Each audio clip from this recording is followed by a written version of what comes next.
Martín Redrado es economista, titular de la Fundación Capital. Bienvenido a Conversaciones. ¿Cómo estás? Bueno, tasas del 38% hoy. ¿Está bien? ¿Está mal? Hablo concretamente de las LEVAC.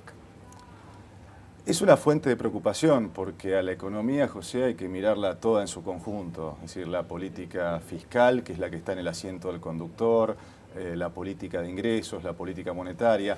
Si solamente la política monetaria tiene este tipo de costos, me parece que estamos con una economía con una falta de visión integral y que sin duda lo que está generando es un costo muy importante a las pequeñas y medianas empresas porque el costo de crédito es prohibitivo. Por lo tanto, lo que esto marca es necesitamos una visión mucho más abarcativa de la política económica de la que se tiene hasta ahora. Te pongo el traje del mes de enero, cuando Federico Sturzenegger, al frente del Banco Central, decide bajar las tasas y la gente empieza a migrar al dólar. Así es. ¿Fue un error en ese momento? Nadie te enseña a ser presidente del Banco Central. Por lo tanto, creo que tenemos que darle un margen de acomodamiento, de prueba y error.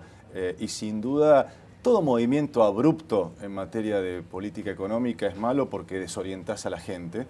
Pero bueno, sin duda hubo un proceso de aprendizaje y ahora estamos en una flotación administrada en donde hay intervenciones puntuales del Banco Central. Y bueno, sin duda hoy tenemos un escenario de mayor tranquilidad, pero reitero, me parece que no hay que cargarle las tintas a la tasa de interés, sino lo que está faltando es no sobreactuar en esto y tener un enfoque donde la política fiscal está en el centro de la escena.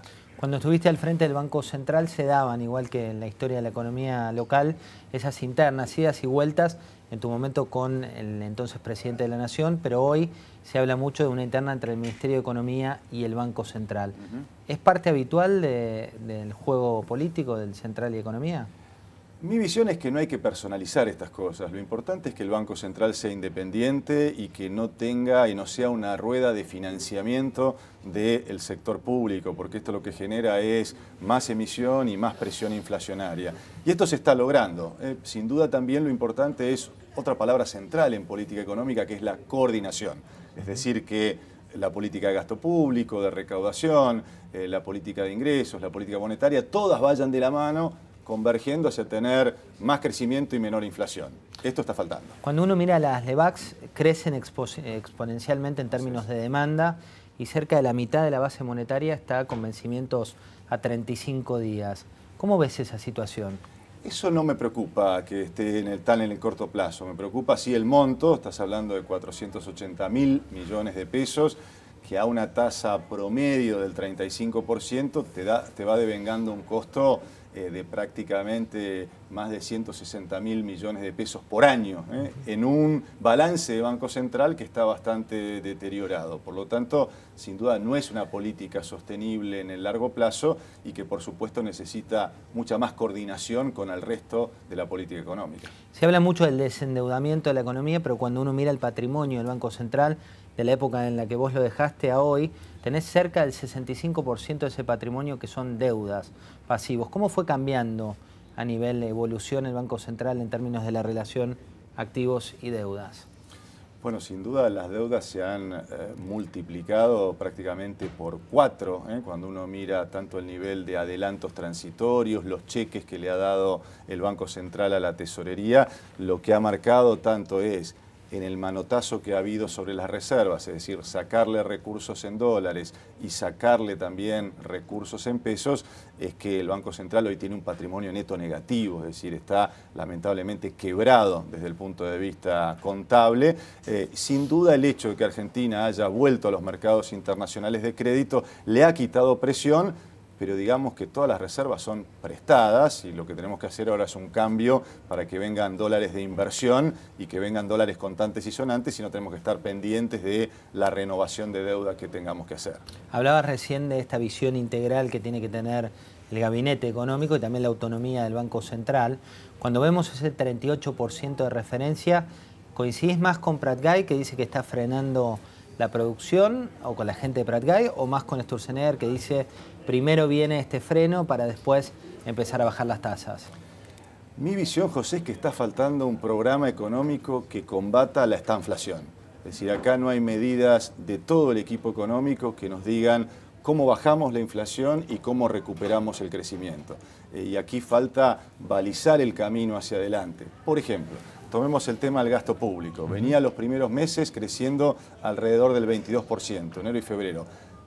Pegó un salto al 38% en marzo. Cuando miramos el programa financiero que se presentó hace unos días, el déficit es de 350.000 millones, lo que queda por financiarse. Esto va marcando que el gasto público va a crecer al 32, 33% en lo que queda del año. Bueno, es muy difícil que baje la inflación al 20 y pico por ciento si el gasto público está creciendo a más del 30%. ¿Qué quiero decir con esto? Falta un programa que balice el camino, que pavimente el camino para que haya más inversión en la Argentina y de esta manera se pueda combatir integralmente la inflación y tener el crecimiento económico. Cuando uno tiene contacto con economistas de los rubros más diversos, un heterodoxo dice que el gobierno es muy ortodoxo, es decir, que está dando demasiado lugar al mercado. Y un ortodoxo dice que está dando demasiado lugar a la intervención por parte del Estado. Es decir, mirás los dos escenarios y nadie está conforme. ¿Por qué? Porque todavía no hay resultados. Este es un gobierno que claramente está hecho por gente muy profesional y a los profesionales vos les pedís resultados. Y resultados tiene que ser una inflación que esté en baja, pero no que esté en baja porque no se consume nada. Digamos, hoy tenemos un problema, es que probablemente la inflación va a bajar hacia fin de año, pero es por caída del nivel de actividad, porque la plata no te alcanza. Entonces esa no es una buena manera de bajar la inflación. Entonces hoy, digamos, hay inconformidad o disconformidad. ¿Por qué? Porque se tiene, bueno, precisamente falta de resultados, tanto en materia de inflación y sobre todo en materia de crecimiento económico. No te olvides que venimos de 4 años de estancamiento, que este año se va a profundizar. Digamos, todos los que estamos en la profesión sabemos que lamentablemente este año la producción nacional va a caer y todavía no se ve cómo va a retomar. ¿Es imposible llegar al 25% que planteó Prat Gay como meta de inflación para 2016? Como están dados los primeros 4 meses, sí. Y sobre todo también que no está balizado el camino de cómo va a bajar la inflación. Recién hablábamos, antes de ingresar a esta charla, del costo de los combustibles. ¿Vamos a tener más aumentos de tarifas en el año o no? Bueno, esto es lo que me refiero, que no se puede tener las principales variables económicas en un electrocardiograma, en el sentido de tarifas, gasto público, recaudación, hasta que no hagas converger las principales variables económicas. ¿Qué quiere decir? Un programa económico realmente abarcativo, donde todo el equipo económico esté atacando en pos de reducir la inflación y aumentar el crecimiento económico. Tiene que llevar que el gasto público, la recaudación. Faltan políticas de ingresos, José, políticas de precios y salarios que estén todas balizando un camino para que los empresarios, los comerciantes, sepan cuáles van a ser los costos que tienen que enfrentar y así poder invertir y poder tomar nuevos trabajadores o comprar nuevas maquinarias. El presidente se enoja constantemente con los empresarios por la postura que tomaron frente a los precios. ¿Qué análisis haces de eso? Que el que marca la cancha es la política pública, por lo tanto después los empresarios, está el espíritu a veces animal que tienen los empresarios y que tratan de sacar ventajas, pero el problema es marcarle la cancha, decirle, señores, acá vamos a jugar al fútbol, ¿no? Un día puede ser fútbol, otro día puede ser vóley, otro día puede ser básquet y por supuesto entonces en marcar la cancha, y el que marca la cancha es la política fiscal, la política monetaria. Faltó una política de precios y salarios, realmente decías hace un instante, a principios de año. Vos no podés liberar el tipo de cambio y dejar todo en esta política del paso a paso, tenés que atacar todo al mismo tiempo. Quienes marcaron la cancha fueron los 5 sindicatos o las 5 centrales obreras que se unieron y dieron su muestra de gente en la calle. ¿Crees que la conflictividad en un modelo como el que estamos va a ir creciendo? Yo espero que no. Yo creo que sí, sobre todo tenemos un gobierno que escucha y esto es muy importante y por lo tanto creo que hay margen para ir corrigiendo estos errores, para poder completar lo que falta de este enfoque económico, que a mi juicio lo que falta, José, son puentes, porque en el fondo vos estás queriendo cambiar un modelo que estuvo sustentado en el consumo. Cristina, ¿qué hacía? Usemos el Banco Central, tiremos plata para que la gente consuma. Eso está bueno. Lo que le faltó fue inversión y le faltó sector externo. Para que una economía crezca de manera sustentable, vos necesitas consumo, necesitas expandir la capacidad de producción y necesitas exportar. Si los 3 motores están funcionando, vos tenés una economía que es sustentable. Acá pasaste el consumo, enfriaste el consumo y no generaste puentes para la inversión. Entonces, es una economía o una política pública a la que le faltan puentes. Yo espero que estos puentes los puedan consolidar para que haya más inversión, para que haya más sector externo y de esta manera se genere empleo y baje la conflictividad social. ¿Y por qué crees que se apunta siempre a uno solo de los motores? Digo, el modelo anterior apuntaba principalmente al consumo, el modelo actual dice toda la inversión, o al menos es la gran apuesta que hacen. Esto hay que preguntárselo a las autoridades. Mi visión es que siempre hay que tener una apuesta equilibrada de política económica. Una economía que crece bien, es que la gente consuma, que los empresarios inviertan y que los sectores exportadores puedan ganar más mercados. Y aquí también, digamos, en el sector externo faltan políticas de inserción comercial de la Argentina. Veo con un poquito de envidia un Brasil, José, que a pesar de las dificultades acaba de firmar un acuerdo comercial con Perú de última generación. La firmó el viernes para profundizar la integración económica, incluyendo el sector servicios, inversiones. Pese al contexto político que compras tiene. gubernamentales. Claro, entonces, ¿qué hay? Una visión estratégica. Itamaraty y su Cancillería tienen una visión permanente más allá de los problemas enormes que tiene Brasil en esta coyuntura. Entonces, uno dice, bueno, ¿y la Argentina qué está haciendo en este campo? En materia de sector externo, ¿cómo le estamos abriendo a la producción nacional más allá de China, más allá de Estados Unidos, en todos los países? En Perú, por ejemplo, nos estamos quedando atrás con respecto a nuestros socios del Mercosur. Cuando decidiste salir del Banco Central, por entonces el kirchnerismo tenía la política de empezar a meterse con las reservas, de hecho está tu libro al respecto. Hoy, ¿cómo ves a Cristina Fernández de Kirchner cuando vuelve desde Comodoro Pi y da un discurso a lo que es su militancia? Digamos, ¿qué análisis haces? Me parece que se quedó en el pasado. Lo importante sería, cada dirigente tiene que renovarse y no buscar autoexculparse, sino plantear soluciones para lo que el país necesita hacia adelante. El dirigente que se queda atado al pasado, la historia se lo lleva por delante.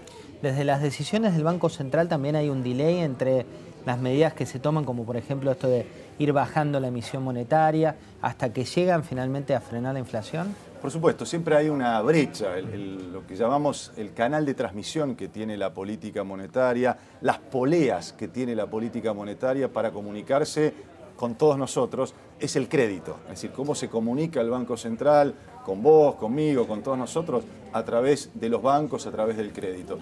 Lamentablemente en la Argentina el crédito es solo el 15% del total de la producción. ¿Qué quiere decir esto? Que el 85% es una economía todavía en efectivo. Por lo tanto, hay una brecha de tiempo que yo estimo, el Banco Central está diciendo ahora 6 meses, mi experiencia es un poco más, de 9 a 12 meses, entre que la política monetaria empieza a actuar y se ven los resultados en la población. Con el final del cepo, los depósitos en dólares que se estaban yendo de las cuentas a la vista y de las cajas de ahorro han regresado de a poco. Aumentó 31% la cantidad de dólares que hay en el sistema financiero. ¿Crees que esa tendencia se va a afianzar?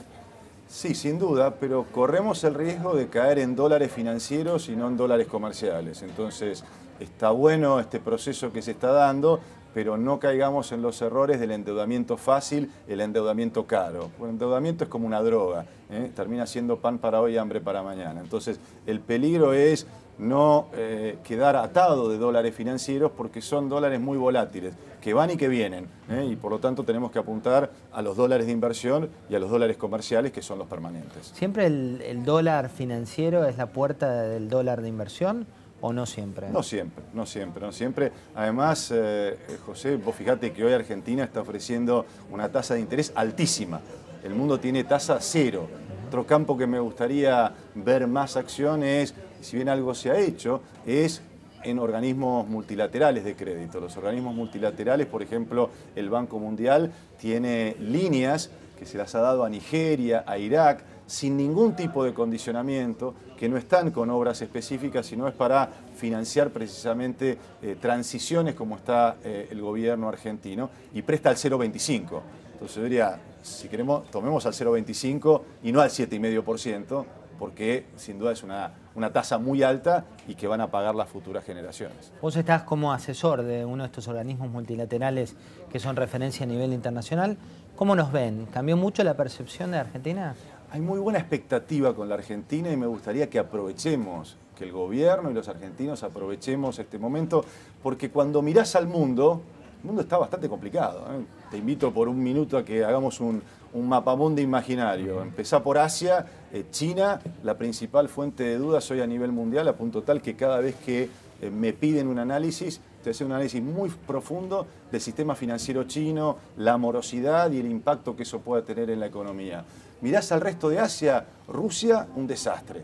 Lo único que aparece como un brote verde es la India, la mayor democracia del mundo, creciendo a un 6-7%. Medio Oriente, un polvorín. África, un continente con su propia problemática. Y América Latina, o las Américas si querés, con Estados Unidos con un crecimiento mediocre y Brasil con los problemas que sabemos que tenemos. En este mundo, Argentina emerge como una sorpresa agradable en términos de integración también, de ser un miembro responsable de la comunidad política y económica internacional. A eso ahora hay que ponerle sustancia, hay que aprovechar ese momento para atraer inversiones o para tener financiamiento concesional de organismos multilaterales. Martín, la última tiene que ver con una causa que fue ganando escena y ganando territorio en los últimos días, que es sobre todo la de dólar futuro. ¿Qué análisis haces de la situación y hasta dónde puede llegar esa causa? Bueno, sin duda hay un tema central, José, que se violó la Carta Orgánica del Banco Central en el artículo 18 y de esta Carta Orgánica que reformó la propia Cristina Kirchner, que dice que el Banco Central tiene que hacer operaciones a precios de mercado. Subrayo a precios de mercado porque las operaciones de futuro fueran hechas a cualquier precio menos cualquier referencia de mercado. Con lo cual, sin duda hay problemas en términos de violación de la Carta Orgánica y la pregunta es, ¿el Banco Central era independiente o tenía órdenes de Cristina Kirchner? Estoy convencido que desde que se manotearon las reservas y desde que se cambió la Carta Orgánica, el Banco Central fue simplemente una chequera de Cristina Kirchner. El juez deberá tener los elementos como para avanzar y saber hasta dónde llega, si al directorio del Banco Central o a la propia Presidenta de la Nación, que a mí no me cabe duda que sabía que se estaba haciendo y si no lo ordenaba, por lo menos estaba de acuerdo con lo que se estaba haciendo en ese momento. Martín Redrado, titular de la Fundación Capital, muchas gracias por haber venido a Conversaciones. Gracias, José.